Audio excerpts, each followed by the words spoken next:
¿Qué tal? Sean bienvenidos a el octavo Congreso de Radiología e Imagen. Quiero agradecer al doctor Mario Osorio por la invitación a dar esta charla, así como al doctor Benjamín Conde por haberme también invitado. Eh, Voy a comenzar a compartir pantalla. Bien, el tema que nos trae el día de hoy es la evaluación de los tumores óseos primarios, básicamente sus claves diagnósticas. La clasificación de los tumores óseos eh, está fundamentada en hallazgos patológicos, básicamente. De estos, la histogénesis y la diferenciación tisular es lo que marca la base de ello. La histogénesis básicamente hace referencia a las células que conforman al tejido que dio origen al clon celular tumoral y la diferenciación, pues sabemos que representa el grado de mayor o menor semejanza del tumor con el tejido normal evaluado. Para clasificar a los tumores óseos, en esta ocasión utilizaré la más, valga la redundancia, utilizada, que es la de la Organización Mundial de la Salud. Esta se basa en los criterios histopatológicos, así como se centraliza en tumores primarios, considerando aparte las lesiones pseudotumorales. Esta sería entonces la clasificación que utiliza la OMS. En esta ocasión solamente hablaremos de tumores malignos, dejando a un lado los benignos y los intermedios. Dentro de esta clasificación vamos a ir recorriendo en el transcurso de la charla los que son formadores de hueso, de cartílago, los tumores de células redondas, tumores vasculares y los tumores derivados del tejido conectivo. Dentro de estos vamos a comenzar con los tumores formadores de hueso. Básicamente el osteosarcoma es el que vamos a revisar, debido a que es el segundo tumor primario más frecuente después del mieloma múltiple. Este representa 20% de todos los tumores óseos primarios, siendo el tipo convencional el que con más frecuencia vemos. El osteosarcoma primario ocurre principalmente en pacientes jóvenes, en un rango de edad entre 10 y 20 años, pero 75% de estos ocurren antes de los 20 años. Y esto es debido a que los núcleos de crecimiento son más activos en este rango de edad. Hay un discreto predominio por los hombres. Entonces, cuando estamos ante una lesión sospechosa en un grupo etario del que ya hice referencia, la posibilidad de que se trate de un osteosarcoma, si cumple con las características radiológicas, es muy alta. Los criterios diagnósticos, de acuerdo a la clasificación de la OMS del año 2020, nos establece que debe de haber matriz osteoide con formación neoplásica de hueso. Por imagen vamos a ver un patrón permeativo y destructivo. Siempre debemos de encontrar una imagen que sugiera tumor óseo. Aquí abro un paréntesis importante, y en estos grupos etarios hay que considerar que las fracturas que en fase de consolidación podrían ser un diagnóstico diferencial que tenemos que incluir, además de la simuladora, que es siempre la osteomielitis. Desde el punto de vista patológico vamos a encontrar células con un grado importante de atipia con formas mitóticas. ¿Cómo llegan los pacientes a la consulta? Lo que habitualmente lleva a los pacientes es dolor, y se acompaña normalmente de una masa de tejidos blandos, y en algunos casos los síntomas se asocian con fracturas en terreno patológico. Esta es la presentación.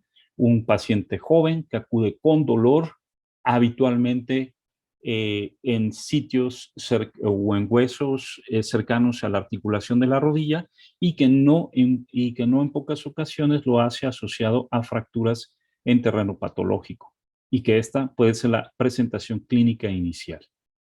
Los osteosarcomas los primarios ocurren típicamente en las metáfisis de los huesos largos, siendo el fémur, específicamente su tercio distal, el que con mayor frecuencia se afecta, aunque también encontramos en tibia y, no menos despreciable, un 15% de pacientes lo pueden presentar en el húmero.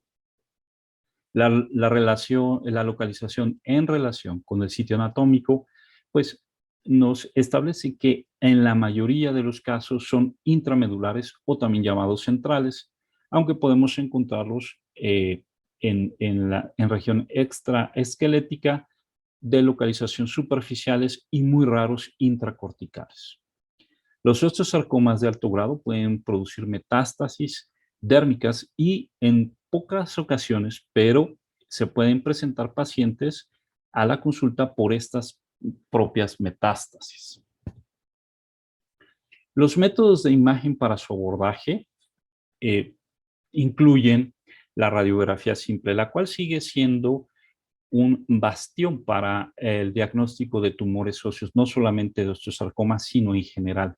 Es un estudio radiológico de fácil acceso, de bajo costo y que además, lo más importante, nos genera mucha información para poder establecer la semiología radiológica de los diferentes tumores óseos. En algunas ocasiones se sugiere realizar radiografías de tórax con la finalidad de descartar metástasis, aunque algunos prefieren, ante la sospecha de metástasis, realizar tomografía computarizada de cuerpo completo para evaluar su extensión. La resonancia magnética es importante para la estadificación tumoral, sobre todo actualmente se está generando una tendencia entre los cirujanos oncólogos para realizar cirugías de salvamiento y no amputaciones o desarticulaciones de miembros. La resonancia evalúa la extensión tumoral intraósea, esto es muy importante, así como el compromiso de las epífisis y platillos de crecimiento. Otro punto muy importante evaluado mediante resonancia magnética es descartar la posibilidad de lesiones multicéntricas, así como el compromiso de partes blandas. La apariencia típica de los osteosarcomas convencionales en radiografías simples incluyen la destrucción medular y cortical, habitualmente con patrones permeativos o en apolillado. Su zona de transición es amplia, no delimitamos dónde comienza y dónde terminan sus márgenes. Estas son las características habituales del osteosarcoma. Y las reacciones periósticas también son características. Sobre todo, la reacción perióstica en rayos de sol nos tiene que hacer de manera obligatoria pensar en osteosarcoma. Se pueden llegar a presentar reacciones periósticas como el triángulo de Codman y algunas veces, aunque menos frecuente, reacciones periósticas de tipo laminar o también llamadas en capas de cebolla. La matriz ósea evaluada por radiografía simple es muy variable. Puede combinar o puede evaluar una combinación de diferentes matrices de acuerdo al proceso de remodelación ósea del hueso ante el, digamos, entre comillas, ataque o la premiación del tumor, y esto dar patrones osteoides en aspecto de nube o esponjoso, se asocia a masa de tejidos blandos y en ocasiones metástasis pulmonares o ganglionares calcificadas. Estos son múltiples ejemplos de osteosarcomas en diferentes pacientes, donde la característica principal en todos ellos es la presencia de matriz osteoide, reacción perióstica en rayos de sol o laminar, así como patrones permeativos o en apolillado y con zonas de transición muy amplias asociadas a importante compromiso de partes blandas y en ocasiones a fracturas en terreno patológico. Todas estas lesiones representan osteosarcomas convencionales en donde, si se dan cuenta, el patrón común es la destrucción ósea y la reacción perióstica asociada a aumento de volumen y densidad de partes blandas.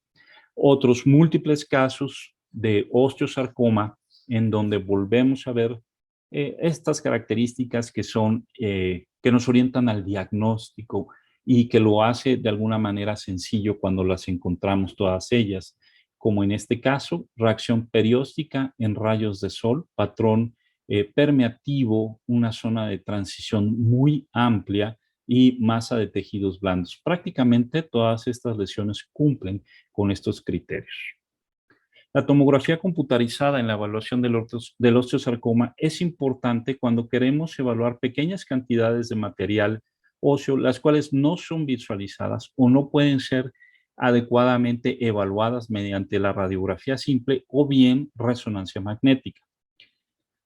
El papel principal actual de la tomografía computarizada es utilizarla como un medio para guiar procedimientos de biopsia y tomar el tejido del sitio preciso donde existe menos probabilidad de encontrar necrosis tumoral.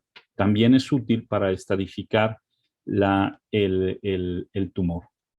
Estos son múltiples casos de osteosarcomas en diferentes huesos. Incluso les presento algunos que son poco frecuentes, como el osteosarcoma nático, que se localiza a nivel de mandíbula. Sin embargo, las características de este tumor, de esta localización, cumplen con las características generales del osteosarcoma, con presencia de matriz osteoide, rayos de sol, la reacción periódica en rayos de sol y masa de tejidos blandos. En otras ocasiones, lo que predomina es la matriz de aspecto osteoide, siempre con un patrón destructivo importante y masa de tejidos blandos, como puede ser este caso y como puede ser este otro caso. En el caso de la mandíbula, también esta masa con incremento en la densidad condicionada por la matriz osteoide. En otras localizaciones, como puede ser el hueso ilíaco, el tercio distal de fémur, que veíamos que es el sitio más frecuente de localización, pues cumplen con estas características que también ya veíamos en la radiografía simple, la matriz osteoide, la reacción perióstica y reacción perióstica en rayos de sol o triángulos de Cotman y la presencia de masa de tejidos blandos. La resonancia magnética comentaba que es esencial para determinar la estadificación y programar cirugía conservadora. Particularmente se utiliza para evaluar la extensión tumoral intraósea y el compromiso de tejidos blandos. Esto es muy importante para nosotros podérselo comentar al cirujano y realizar una adecuada planeación quirúrgica. El platillo de crecimiento es muy importante evaluarlo. Del 75 al 88% de los tumores metafisiarios se extienden hacia la epífisis y esto también puede cambiar la planeación quirúrgica. En resonancia magnética, en la secuencia T1, lo que vamos a ver son lesiones sin componente mineralizado, por lo tanto, nos van a dar una señal intermedia. Y las lesiones que tienen componente mineralizado vamos a tener baja señal. Esto por la caracterización tisular de las estructuras cálcicas en resonancia magnética. El edema peritumoral habitualmente va a ser de señal intermedia con discreta tendencia hacia la hiperintensidad. Y cuando se administra contraste endovenoso, hay importante realce del componente sólido, persistiendo de aspecto hipointenso la porción necrótica. Ahora, si existe hemorragia intratumoral o peritumoral, pues la característica de esta va a depender en las diferentes secuencias, su señal va a depender del tiempo de evolución. En las secuencias T2, las lesiones que tienen componente mineralizado van a tener señal baja, con componente mineralizado también la va a tener baja y el edema perilesional va a ser de una señal alta. Estas son imágenes de resonancia magnética donde podemos evaluar sobre todo la porción central del hueso, lo que nos permite establecer con mayor precisión los bordes tumorales y descartar lesiones multicéntricas, además de una mejor y más adecuada evaluación de los tejidos blandos peritumorales. Insisto, muy importante todos estos hallazgos, eh, revisarlos y describirlos para que de esta manera el cirujano pueda tener una adecuada programación prequirúrgica y por lo tanto tener una cirugía exitosa, sobre todo cuando se trata de cirugía de salvamento. Bien, ahora vamos con los tumores formadores de cartílago. Básicamente su representante principal es el condrosarcoma. Representa el 25% de todos los tumores óseos primarios malignos y se presenta con mayor frecuencia en adultos mayores. Involucran los huesos largos y estos pueden ser de tipo primario o tipo secundario. Los secundarios los vamos a dejar al lado, vamos a hablar solamente de tumores primarios. La mayoría son tumores bien definidos de bajo grado, afortunadamente. ¿Cómo llegan los pacientes a la consulta? Usualmente presentan dolor, hay fracturas en terreno patológico, masa de tamaño variable y puede haber hiperglicemia como parte de un síndrome paraneoplásico. Entonces, la presentación clínica del condrosarcoma es muy similar a la del osteosarcoma. Habitualmente son estos pacientes cuando cursan con hiperglicemia sin conocer los hallazgos por imagen, ante una masa y dolor, pues hay que descartar, entre otros, tumores óseos. Se dividen en 3 grados de acuerdo a su celularidad: bajo grado, grado intermedio y alto grado, siendo los subtipos primario y secundario. Los primarios pueden ser intramedulares o centrales, yuxtacorticales, células claras, mixoides, mesenquimales, extraesqueléticos y desdiferenciados. Y estos con sus diferentes grados. El secundario surge de una lesión cartilaginosa preexistente y habitualmente son osteocondromas, osteocondromatosis hereditaria múltiple, encondromas, enfermedad de Ollier y, en el caso de presentarse patología vascular, síndrome de Maffucci. Se presentan en la mayoría de los casos en huesos largos, hasta en un 45%, y la causa de esto es que el cartílago es más abundante en huesos largos tubulares. Esa es la razón por la que los encontramos en esta región. El fémur también, al igual que en el osteosarcoma, es uno de los huesos que más se afectan con este tipo de tumores, hasta en el 35%. La pelvis se puede afectar hasta en el 25% de los casos, especialmente alrededor del cartílago trirradiado. La extremidad superior, especialmente el húmero, se puede afectar hasta en el 20%. Esta es la distribución. Como verán, no hay un predominio específico por algún hueso. Sin embargo, la columna, las costillas y la cabeza son los que con más frecuencia se ven afectados. Las características por imagen van a variar de acuerdo a los subtipos, pero normalmente, independientemente de su celularidad, todos tienen características comunes. En general son masas de gran tamaño. Cuando se hace el diagnóstico, usualmente mayores de 4 centímetros, aunque hasta el 50% de los tumores son mayores a 10 centímetros. En la radiografía simple, lo que vamos a encontrar son lesiones líticas hasta en el 50% de los casos, con calcificaciones intralesionales hasta el 70%, y estas calcificaciones les han denominado en anillos y arcos o bien en palomita de maíz. La reacción endóstica se presenta hasta en el 66% de los casos y afecta al grosor cortical. El patrón en apolillado o el permeativo se visualiza sobre todo en tumores de alto grado. La remodelación cortical, el engrosamiento y la reacción perióstica son hallazgos también muy comunes.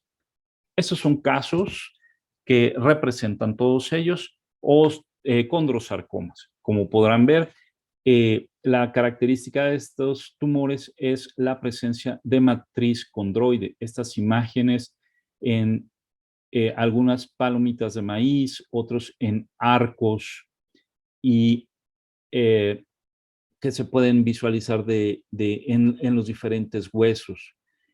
Algunos secundarios, como es este caso en el peroné, proveniente de un osteocondroma previo.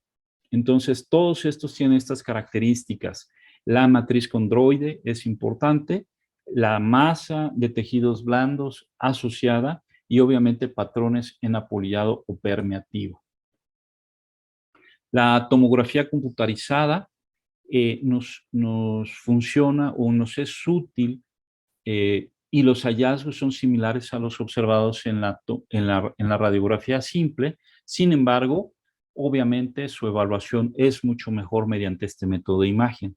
Hasta el 94% de los casos se demuestran matriz con calcificación contra el 60% de los rayos X. Entonces, quizás después de haber hecho el análisis y la semiología inicial en una radiografía simple ante la posibilidad de un tumor óseo, conviene realizar una tomografía con la finalidad de tener una evaluación complementaria y más específica. El festoneo endóstico, la ruptura cortical, la masa de tejidos blandos y el realce heterogéneo durante la administración de contraste endovenoso son hallazgos también muy frecuentemente visualizados en la tomografía computarizada. Este último muy relacionado o muy dependiente del grado de necrosis tumoral. Estos son varios casos que representan condrosarcomas en varios sitios corporales y cumplen con los criterios que ya hemos visto con la radiografía simple. Estas imágenes en palomitas de maíz, matriz condroide, lesiones con aspecto heterogéneo, con masa de tejidos blandos, patrones permeativos y grandes masas son las que acompañan a estos tumores. En resonancia magnética, el comportamiento en las diferentes secuencias va a estar en relación con las características propias del tumor evaluado en ese momento. En T1, la señal puede ser baja o intermedia y puede ser discretamente iso o hiperintensa al músculo. En T2, la señal va a ser de aspecto hiperintenso en la zona no mineralizada. En el resto de secuencias puede tener zonas calcificadas o mineralizadas durante la administración de contraste endovenoso y tener realces septales o en anillo, que corresponde a septos fibrovasculares entre los lóbulos del cartílago hialino. Estos son ejemplos de condrosarcomas en diferentes sitios corporales donde podemos ver hallazgos relacionados con la característica de la matriz condroide, de la matriz condroide, algunas imágenes hipointensas centrales que durante la administración de contraste endovenoso demuestran realce periférico y el tamaño variable, pero todas ellas adecuadamente evaluadas mediante este método de imagen. La resonancia magnética no es el estudio de imagen inicial para la evaluación de estos tumores, pero nos sirve de manera correcta para su estadificación. El pronóstico varía dependiendo del grado. Obviamente, a menor grado, mayor porcentaje de sobrevida. En el grado 1 tenemos hasta el 90% y en el grado 2, 29%. Los tumores de huesos largos tienen mejor pronóstico que los localizados en el esqueleto axial. Sigamos entonces con los tumores de células redondas que digamos que al que vamos a evaluar en este momento va a ser el sarcoma de Ewing, que es el pues que digamos vemos con mayor frecuencia. Representan el segundo tumor primario maligno de hueso en los niños. Se originan en la cavidad medular con invasión del sistema haversiano y pueden involucrar huesos planos. 75% se presentan entre los 10 y 25 años. Realmente son tumores visualizados en pacientes jóvenes con un pico de incidencia entre los 10 y 15 años, siendo más frecuente en el hombre. La raza caucásica se ve más comprometida que el resto cuando se hace una comparación. La presentación clínica, como los dos tumores anteriores que vimos, es inespecífica. Habitualmente el dolor es el síntoma que lleva al paciente a la consulta. En ocasiones existe una masa palpable, pueden presentarse fracturas en terreno patológico, pero aquí hay, digamos que estas tres consideraciones son similares a las del condrosarcoma y al del osteosarcoma. Sin embargo, al sarcoma de Ewing se le asocian síntomas sistémicos como puede ser fiebre y elevación de LDH y traza de sedimentación eritrocítica, lo cual al clínico le puede orientar hacia el diagnóstico con mayor facilidad. La localización es mucho más frecuente en el miembro inferior y volvemos. El fémur es el sitio más frecuentemente involucrado por el sarcoma de Ewing, siguiendo la pelvis y el miembro superior. Sin embargo, la columna y costilla, sobre todo la región sacrocoxígea, son también muy frecuentemente involucradas y en pocos casos el cráneo y el macizo facial también se pueden ver comprometidos. La localización en relación al eje longitudinal del hueso, pues es metafisiario siguiendo la diáfisis media y la región metafisiaria. La localización más frecuente en huesos largos es metadiafisiaria o diafisiaria. Las características radiológicas del sarcoma de Ewing nos establecen que hay una zona de transición amplia, por lo tanto sus márgenes son pobremente definidos y se asocia a patrones permeativos o apolillados. Hasta el 80% de los casos demuestran extensión a tejidos adyacentes. Estos son múltiples casos de sarcoma de Ewing.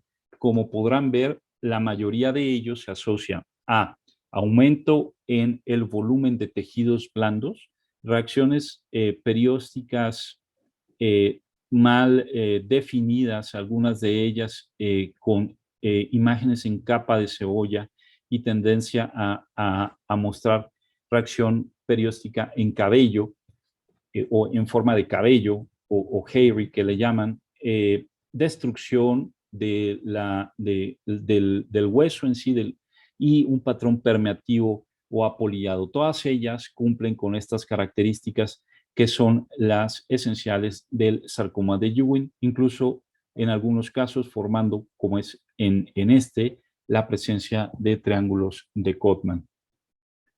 Los hallazgos más comunes son patrón permeativo, reacción perióstica en capas de cebolla. Algunos demuestran esclerosis, no es tan infrecuente, hasta el 40% de los sarcomas de Ewing demuestran esclerosis y calcificación de partes blandas, aunque esta es menor al 10%. La apariencia de los sarcomas de Ewing siempre es agresiva. Tenemos casos de sarcoma de Ewing ahora por tomografía computarizada, donde nos permite delimitar de mejor manera el tumor y la caracterización del mismo, donde podemos observar estas reacciones periósticas en capa de cebolla, como es en este caso, y este otro que además se asocia a una importante masa de tejidos blandos adyacente, o patrones con mayor destrucción ósea y reacción perióstica cortical, o esta otra donde únicamente el hallazgo es un patrón de aspecto permeativo y con mayor incremento en la densidad del hueso adyacente. Otros hallazgos que son poco frecuentes, pero que se llegan a presentar, son la presencia del triángulo de Codman, aspecto en rayos de sol, el engrosamiento perióstico, componentes quísticos y expansión ósea.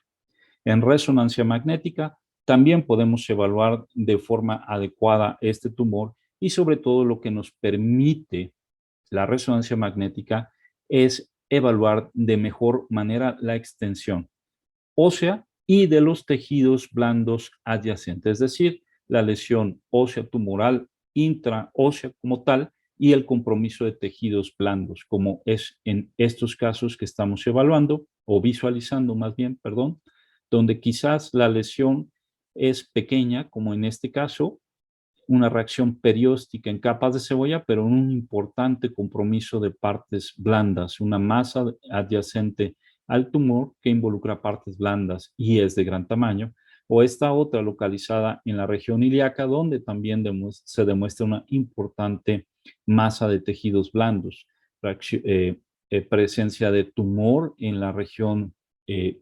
metadiafisiaria proximal y la región diafisiaria media de la tibia, donde lo que caracteriza más a la imagen es la presencia de masa de tejidos blandos importante. Insisto, estos hallazgos son muy importantes para la planeación prequirúrgica de los pacientes.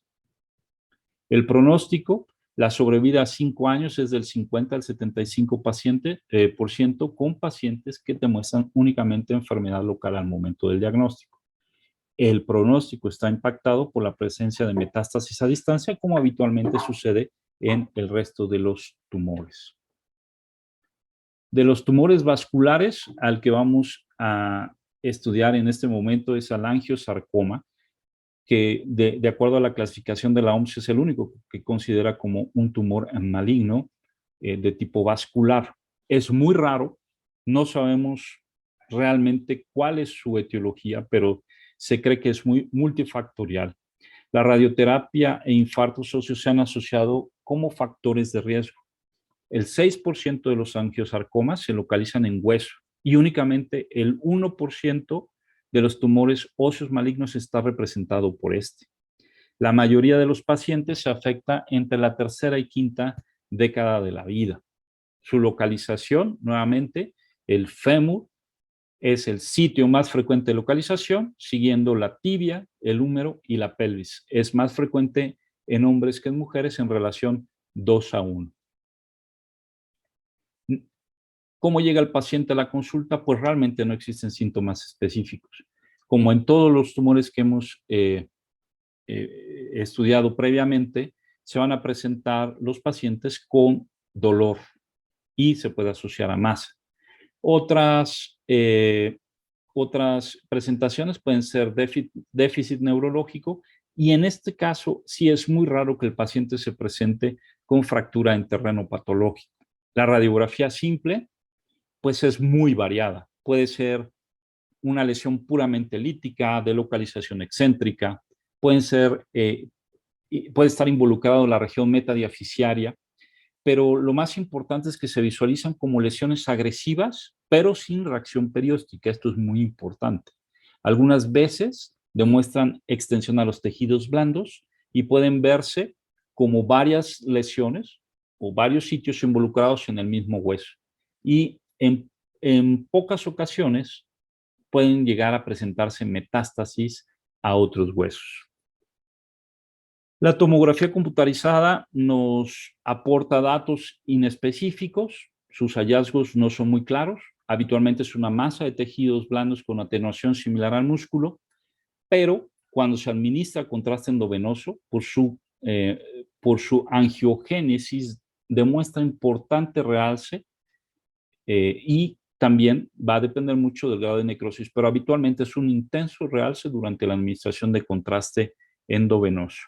En resonancia magnética tampoco hay hallazgos específicos, es una masa de tejidos blandos y aquí la resonancia magnética sí nos puede aportar un poco más de información con algunas imágenes de aspecto serpentiforme en algunos casos que nos puede orientar hacia el diagnóstico. Estas se visualizan de aspecto hipointenso en T1 e hiperintenso en T2.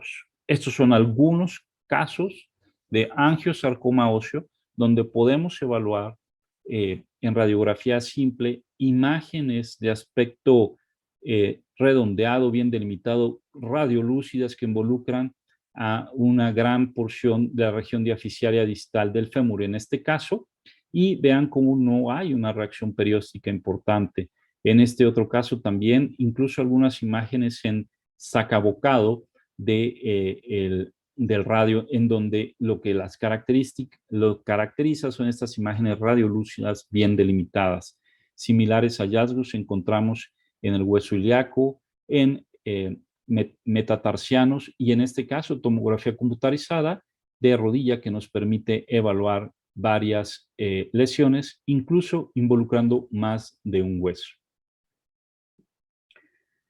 Dentro de la siguiente clasificación, que son los tumores derivados del tejido conectivo, vamos a encontrar el fibrosarcoma óseo.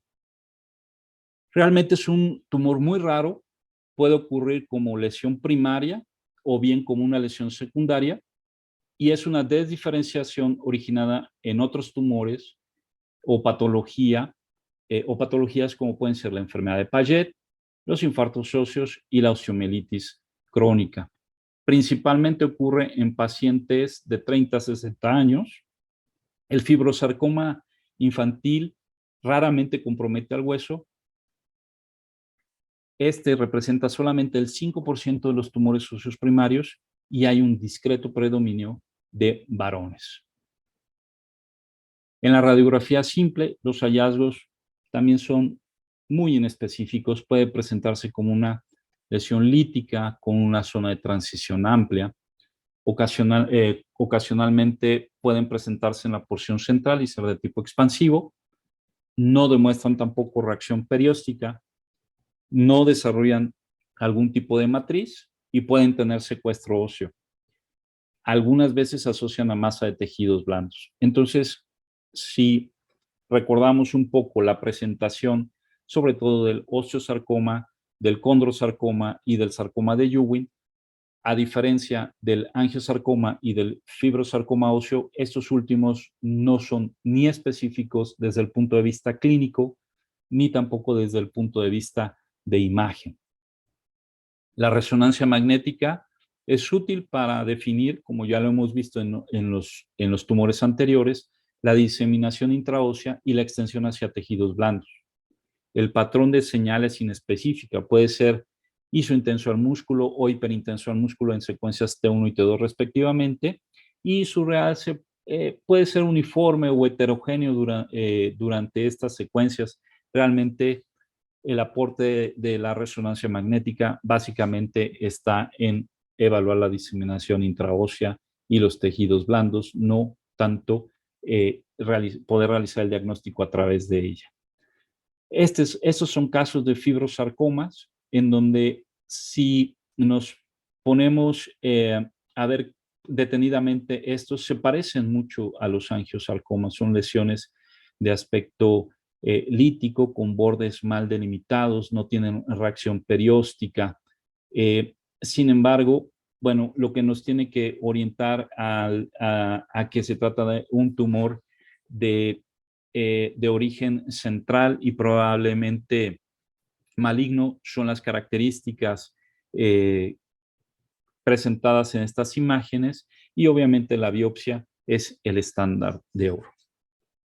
Bien, como conclusión, se puede y se debe establecer que la radiografía simple es fundamental en la evaluación de tumores óseos. La mayoría de los tumores óseos pueden ser podemos hacer un diagnóstico muy cercano al diagnóstico definitivo a través de la evaluación semiológica de los mismos. Debemos realizar el análisis de los hallazgos que observamos en la radiografía y en los otros métodos de imagen, pero sobre todo en la radiografía, y concatenarlos, meterlos todos en un saco de diagnóstico para establecer un diagnóstico de probabilidad. La edad y la localización o el hueso involucrado también es importante para considerarlo y adicionarle hallazgos a los hallazgos radiológicos, nuestra observación y por lo tanto acercarnos aún más.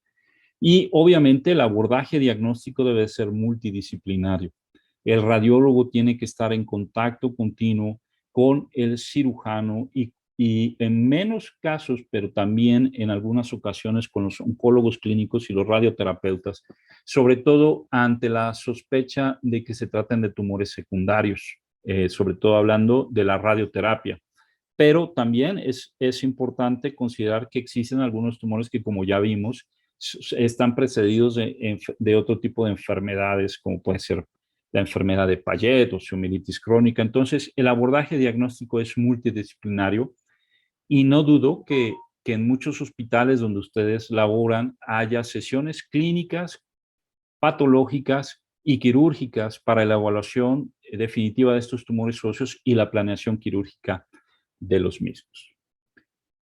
Bien, estos son mis correos. Se los dejo por si ustedes quisieran contactarme. Yo quedo a sus órdenes y no me resta sino agradecerles a ustedes su atención y a la gente que me invitó al curso, al doctor Osorio y al doctor Conde nuevamente, mi agradecimiento. Muchísimas gracias.